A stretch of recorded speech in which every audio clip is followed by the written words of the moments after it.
Mesdames, Messieurs, salut, j'espère que vous allez bien. Bienvenue à cette autre édition d'Hebdo Presse sur CNN Télévision.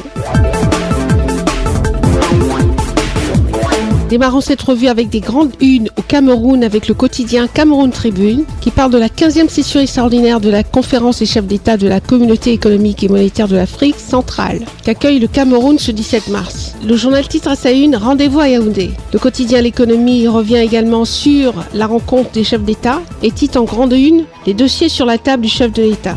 Le journal nous renseigne que les dirigeants des pays de la Communauté économique et monétaire de l'Afrique centrale, réunis ce 17 mars 2023 à Yaoundé, vont aborder les sujets liés à la relance économique, au financement de la CEMAC, à la crypto-monnaie, les attentes du milieu des affaires. Mutation parle également du sommet CEMAC et titre à sa une « Réquisitoire franc CFA et servitude ». L'appel de Célestin Bédigui au chef de l'État de la CEMAC à l'occasion du sommet de Yaoundé. L'information hebdo titre également en grande une « 15e sommet des chefs d'État de la CEMAC, jeux et enjeux ». Le journal indique que les chefs d'État de la sous-région se retrouvent ce jour à Yaoundé pour discuter des sujets qui constituent les visions communes de faire de la CEMAC un espace économique intégré, émergent ou règne d'ici 2025 la sécurité, la solidarité et la bonne gouvernance au service du développement humain. L'ouverture, le huis clos et la clôture des travaux sont prévus au Palais de l'Unité, précise le journal. Le quotidien Info Matin de son côté s'intéresse aux axes routiers. À Tanganji, sans pitié pour les agresseurs. Le journal nous informe que président une réunion d'évaluation sécuritaire sur les très hautes instructions du chef de l'État, son Excellence Paul Biya, ce 15 mars à Pouma, dans la Sénégal-Maritime, le MINAT a prescrit une synergie d'action aux autorités administratives. Mettre les malfaiteurs hors d'état de nuire afin qu'ils répondent de leurs actes devant la justice. Le journal satirique Le Popoli, pour sa part, parle de chantage et exploitation des artistes. Chantal Aïssi accuse et tout dit. Je vous laisse apprécier la caricature proposée par le journal.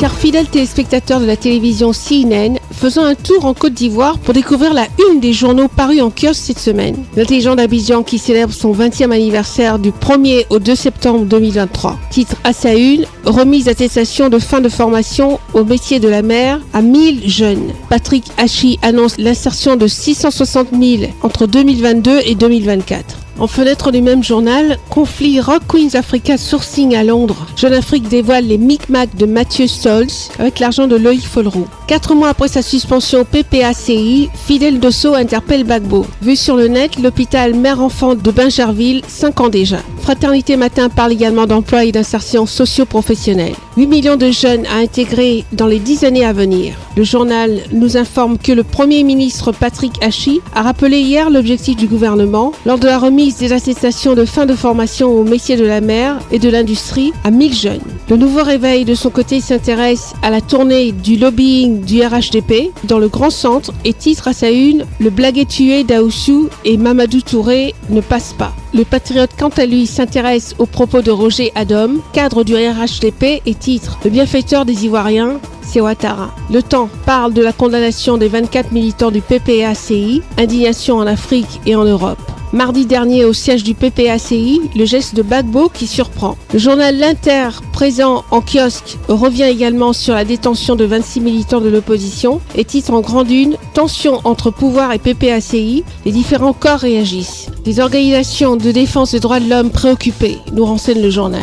Ivoire Hebdo titre à sa une « Gbagbo, la femme de Blé Goudé, Demba Traoré et Nadi Bamba. Ce qui s'est réellement passé. Pourquoi le président du COGEP a dit non ?» s'intéresse le journal. La Nouvelle Alliance parle de partis politiques et titre à sa une « En grosse difficulté sur le terrain, le RHDP à genoux devant Bédier ». L'Expression quant à lui titre à sa une « Commémoration de l'an 2 du décès d'Ahmed Bakayoko ».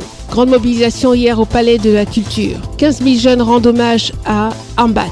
Pour Cissé Abdoul Kader, Ahmed Bakayoko reste une légende, nous informe le journal. Le mandat de son côté parle d'emploi au ministère de la Santé. 130 agents enquêteurs à recruter. En fenêtre du même journal, sécurisation de l'espace maritime ivoirien. Le Premier ministre Patrick Hachi explique la vision du président Ouattara. Le quotidien Le Jour Plus parle de la guerre autour du congrès du PDCI après ses sorties musclées. Akossi Benjo se dégonfle face à Bédier. Tous sur sa rencontre avec Zuemba à Diaoukro. La dernière heure s'intéresse aux élections locales de 2023 et titre à sa une « Voici les nouvelles dates ». Municipales et régionales, septembre-octobre. Sénatoriales, novembre. Le gouvernement ne veut pas d'élections en 2024. Le journal L'Avenir titre à sa une « 1000 jeunes formés au métier de la mer, 44% déjà recrutés et insérés ». Patrick Hachi, l'État aide les jeunes qui veulent avancer. Dialogue gouvernement-fonctionnaire. La trêve sociale menace. C'est le titre proposé par le journal Notre Voix.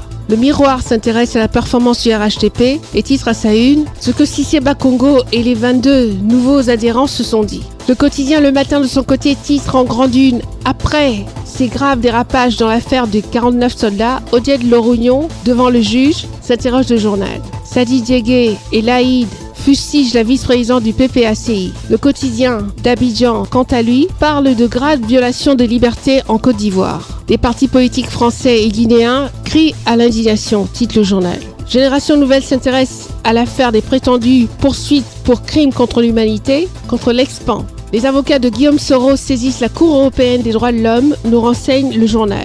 Le Bélier, pour sa part, parle de la Journée mondiale des droits du consommateur 2023. Cherté de la vie, violation des droits. Les associations de consommateurs interpellent encore Ouattara et son clan. Le quotidien L'Essor ivoirien titre en grande une San Pedro, visite de proximité aux fonctionnaires. Anne Ouloto, tournée d'eau à l'absentéisme.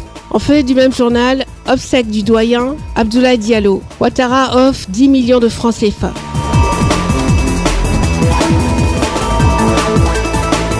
Mesdames, Messieurs, poursuivons cette revue de la presse avec la une des journaux togolais. L'Union pour la patrie titre en grande une applicabilité du SMIC-SMAG. Le relèvement du SMIC ne signifie pas le changement des grilles salariales des entreprises. Une mesure de soutien au pouvoir d'achat des Togolais, a confié Bawara au journal. Liberté présent en kiosque s'intéresse aux ressources minières dans la préfecture du Dakpen et titre à sa une le projet d'exploitation à grande échelle du gisement d'argile au point mort. Dit Info, quant à lui, titre en grande une, CCI Togo se dote du meilleur outil de tracking des marchandises. L'économiste du Togo parle de la campagne de la commercialisation au titre de l'année 2023, 325 francs le kilo, prix-bord, champ de noix de cajou. En fenêtre du même journal, assistance technique FMI. Afritac renforce l'intégration de la gestion de la dette à Lomé. Économie et finances parle également de la gestion de la dette publique et de la trésorerie. Et titre à sa une, renforcement des capacités du pays à Lomé. En fenêtre du même journal,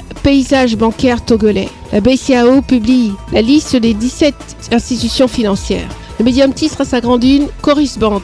Convention de partenariat avec le ministère de l'Enseignement supérieur et de la Recherche. Jeunesse Info, quant à lui, parle du droit des enfants et égalité genre. Plan international Togo signe un partenariat avec 10 communes pilotes.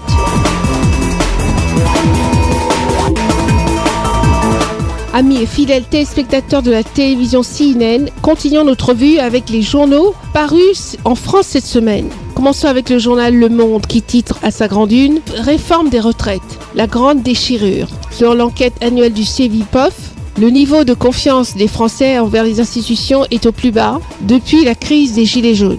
L'Humanité parle également de la réforme des retraites et titre à sa une « Le Parlement sous surveillance populaire ». Alors que les centaines de milliers de manifestants défilaient partout en France, le projet de réforme des retraites a été adopté hier en commission mixte paritaire, nous informe le journal. Libération titre à sa une « Retraite, l'heure de vérité ». Le journal nous renseigne qu'alors que les Français continuaient de défiler mercredi contre la réforme, la commission mixte paritaire s'accordait sur un texte à la sauce LR. Son adoption par les députés reste cependant incertaine. Le Figaro s'intéresse lui à la réforme des retraites et titre « Retraite, le gouvernement face au dilemme du 49.3 ». Après l'accord en commission mixte paritaire, la réforme revient ce jeudi au Sénat, puis à l'Assemblée nationale. L'issue du vote demeure incertaine, mais la majorité veut y croire.